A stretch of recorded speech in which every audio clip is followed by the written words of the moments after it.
pas relever ce sujet. Question. Donc, je ne sais pas si il y a un mal de contenance de l'ordre. Donc, si que vous respirez après le pain, comment longtemps que vous allez faire pour manger? Est-ce que vous pouvez manger et ensuite respirer?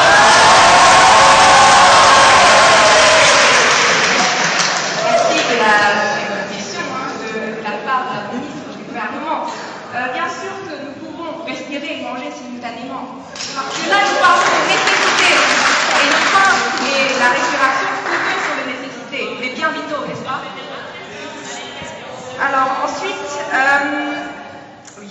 Alors l'air que nous respirons, je disais, parce que vous m'avez coupé tout à l'heure, vous ne vous êtes pas préoccupé des questions de l'environnement, et c'est pour cette raison peut-être que l'air que nous respirons ne cesse de polluer, parce que vous ne prenez pas les mesures nécessaires pour limiter ce problème.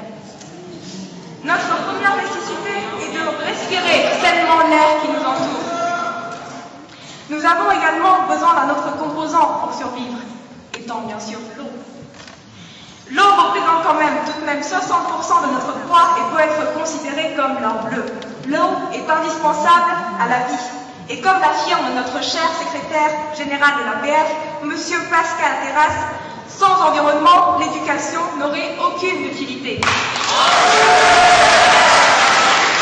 Tandis que le dérèglement climatique ferait disparaître la civilisation tout entière. De ce fait, nous pouvons remarquer qu'à travers cette nécessité de respirer, de boire de l'eau, il y a une nécessité primordiale à l'homme, étant la sécurité et la paix. Vous croyez réellement que les élèves ils vont s'acharner à aller à l'école ou en cours lorsqu'ils sont en période de crise ou d'instabilité politique?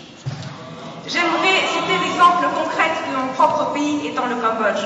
Durant les années 75 jusqu'en 79, le Cambodge se confrontait à une guerre civile et une époque d'instabilité meurtrière qu'on appelle également le Khmer Rouge.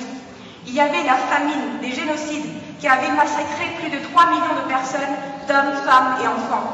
Et durant cette époque, et même après lorsque nous sommes ressortis de la guerre, c'est-à-dire dans le 7 janvier 1979, la seule chose dont le Cambodge se préoccupait, c'était le besoin de sécurité, le besoin de se sentir protégé et de ne pas vouloir se faire tuer par les différents partis politiques.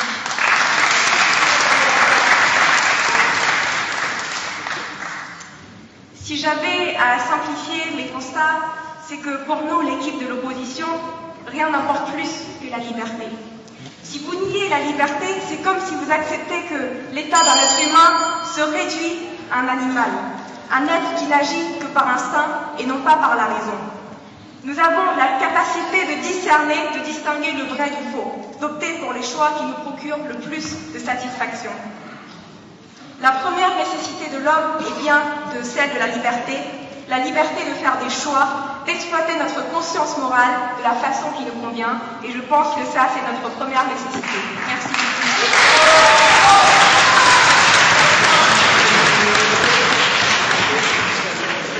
Merci, Madame le chef de file de l'opposition. Maintenant, j'appelle à la tribune la deuxième